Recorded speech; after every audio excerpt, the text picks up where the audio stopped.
Bangla mass commercial সিনেমার কি প্রত্যাবর্তন হলো? হ্যালো বন্ধুরা, এখন আমি মোস্ট অ্যান্টিসিপেটেড সিনেমা খাদান তার রিভিউ করতে চলেছি। কেমন লাগলো এই সিনেমাটা?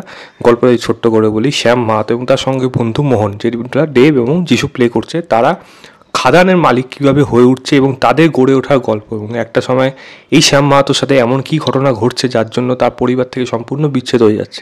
পরবর্তী সময় তার ছেলে যখন আসছে মধু, সে এসে কীভাবে তার বাবার এই বিচ্ছেদ হওয়াটাকে সে নিজের চোখে দেখছে এবং তার বাবার বিচ্ছেদ হওয়ার পেছনে কারা জড়িত আছে তাদেরকেই এই মধু শাস্তি দিতে পারছে। এবং খাদানের মালিক কী হতে পারছে এর থেকে বেশি জানতে হলে আপনাকে সিনেমা হলে গিয়ে অবশ্যই এই সিনেমাটা দেখতে হবে, কারণ এই সিনেমাটা অনেক চেষ্টা করেছে বড় পর্দায় মানুষকে ফিরিয়ে আনার জন্য, মাস কমার্শিয়াল সিনেমার জন্য। সিনেমার মধ্যে বেশ কিছু ভালো দিক আছে, আবার কিছু খারাপ দিকেও লেগেছে আমার এখানে। প্রথম যে জিনিসটা ভালো বলবো, এই সিনেমাটাকে যে খরচা করে বানানো হয়েছে সেটা পুরো ভিজিবল, এবং সেটা পুরো বড় পর্দায় যখন দেখবেন তখন পুরোপুরি বুঝতে পারবেন যে এখানে কোনো খামতি রাখা হয়নি। যতটা সম্ভব প্রোডাকশন হাউস থেকে পুরোপুরি সেটা ঢেলে দিয়েছে, এবং সেটা দিয়ে পুরোপুরি যাতে একটা ভালো আউটপুট বেরিয়ে আসে সেটা অজস্র চেষ্টা করেছে, এবং ম্যাক্সিমাম ক্ষেত্রে কিন্তু সেটা সফল হয়েছে, সেটা কিন্তু পুরো বোঝা যাচ্ছে। তাই এই প্রোডাকশন ভ্যালু এর মানে পুরোপুরি এই সেট ডিজাইন, কস্টিউম ডিজাইন, এই প্রত্যেকটা ডিপার্টমেন্টকে এই সিনেমাটা আলাদা একটা মজুদ দিয়ে দিচ্ছে, আলাদা একটা মানে প্লাস পয়েন্ট হয়ে আসছে সেখানে। তো অবশ্যই এটা সবার আগে ভালো দিক থাকবে। দ্বিতীয় অবশ্যই গল্প, যেরকম গল্পটা অলরেডি জানা, এবং এই ফরম্যাটের গল্প প্রচুর জায়গায় হয়েছে। এবং গল্প বলার যে ধরন আছে, গল্প বলার ধরনের মধ্যে বলবো বাবা ছেলের যে লড়াই, সেটা নিয়ে আমি পরে বাবা ছেলের যে মানে গল্পটা আছে সেটা আমি পরের দিকে বলবো। বাট বাকি যে গল্পগুলো আছে এই খাদান রিলেটেড, যেটা আমরা আশা করছিলাম যে হয়তো এমন কিছু হতে চলেছে যেটা আমরা বাংলা সিনেমার প্রেক্ষিতে দেখিনি, হ্যাঁ সেরকম দেখিনি। ডেফিনেটলি গল্পের দিক থেকে, গল্পের আইডিয়া এবং সেটাকে বলার বাংলা সিনেমার অনুযায়ী সেই বলার ধরনটাকে আমি অবশ্যই সমর্থন করব। তৃতীয় বলবো এর ক্যামেরার কাজ, যেটা অবশ্যই অসাধারণ, এবং সিনেমাটোগ্রাফি দারুণ করেছে, এবং খাদান রিলেটেড যা যা এরিয়া আছে সেগুলোকে যেভাবে তুলেছে আউটস্ট্যান্ডিং ছিল। বিজিএম এই সিনেমার জন্য টপ নচ, মানে মাস মোমেন্টগুলো সে পুরোপুরি ডিজাইন করে যেভাবে বিজিএমটা ইউজ হয়েছে।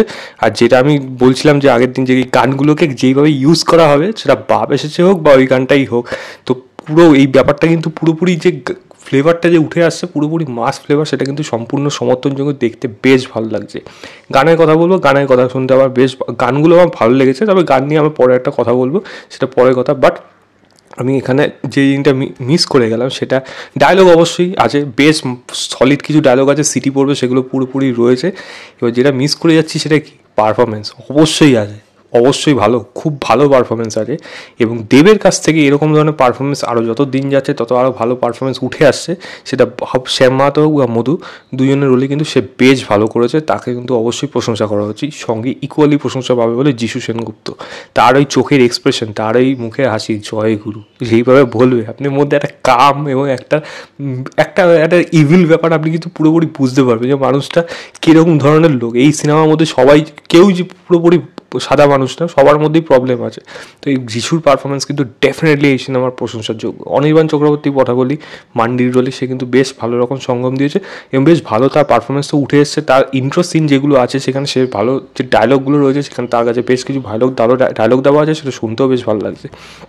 সাপোর্টিং কাস্টে যারা যারা রয়েছে এখানে, সেটা আমি বরখা বলি, এদিকে মিষ্টি লেগেছে, এবং আরেকজন অবশ্যই প্রশংসা করব যে হয়তো এই সিনেমার জন্য একটা ট্রাম্প কার্ড হয়ে গেছে, সেটা হলো জনের পারফরমেন্সটা এই সিনেমায় একটা লিটারেলি দারুণ ছিল। এবং এই রোলটা বনি করেনি, জানি না কী করতে পারে, জন কিন্তু ব্যাপক করেছে, ব্যাপক মানিয়েছে ওই জায়গাটায়। আমার বেশ ভালো লেগেছে এই ক্যারেক্টারটা। সাপোর্টিং যারা যারা রয়েছে প্রত্যেকের পারফরমেন্স এখানে কিন্তু আমার বেশ ভালো লেগেছে। তবে সিনেমার মধ্যে খামতি কী থেকে গেল, এই যে বাবা ছেলে গল্প, বাবা মায়ের যে গল্প, মাঝখানে ছেলে যখন আসলো, ছেলে মায়ের যে গল্প, এর মাঝখানে না অনেকটা বড় টাইম স্পেন্ড হয়ে গেছে। সেটার সময় আমাদের ব্যাপারে আমাদের কাছে কোনো ইনফরমেশন নিয়ে আমরা জানতেই পারছি না। তো সেই ইমোশনাল যে বন্ডিং যেটা হওয়া উচিত ছিল এই সিনেমার মধ্যে, যে এবার সত্যি একটা হেভি হবে বা এই ঘটনাটা এরকম হয়েছে, যেই বাবার সাথে যে ঘটনাটা ঘটেছে সেটা ঠিক আছে, কিছুটা ক্ষেত্রে সমর্থন, মানে কিছুটা ক্ষেত্রে ইমোশনাল করবে, কিন্তু যতটা হওয়ার প্রয়োজন ছিল ততটা কিন্তু হয়ে উঠতে পারেনি।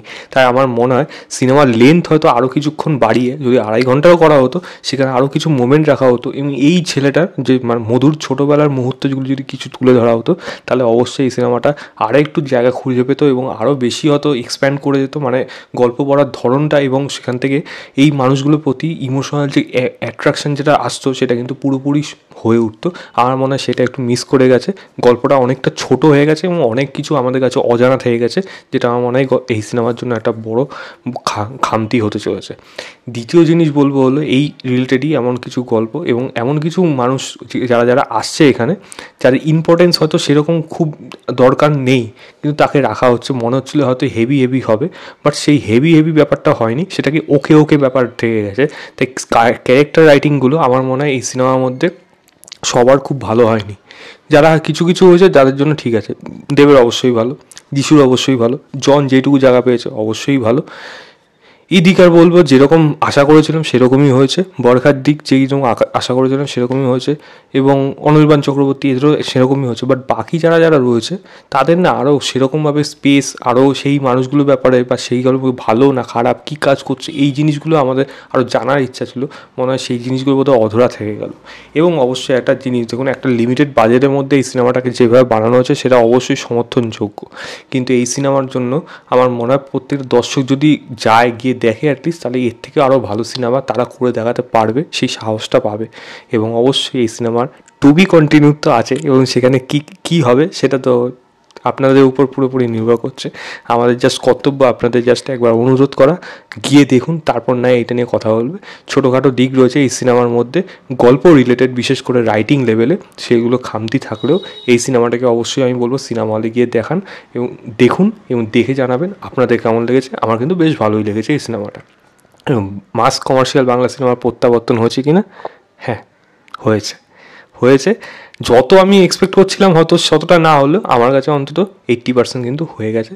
এইটা কিন্তু একটা সূচনা হলো নতুনভাবে, বাকিটা আপনাদের উপর নির্ভর করছে। আমি সিনেমাটাকে 7 দেবো আউট অফ 5, বলবো সিনেমা হলে গিয়ে দেখতে। এই ছিল আমার ওভারঅল আমার রিভিউ খাদান বল সিনেমাটা। ভিডিওটা ভালো লাগলে লাইক শেয়ার, চ্যানেলটাকে অবশ্যই সাবস্ক্রাইব করে দেবেন।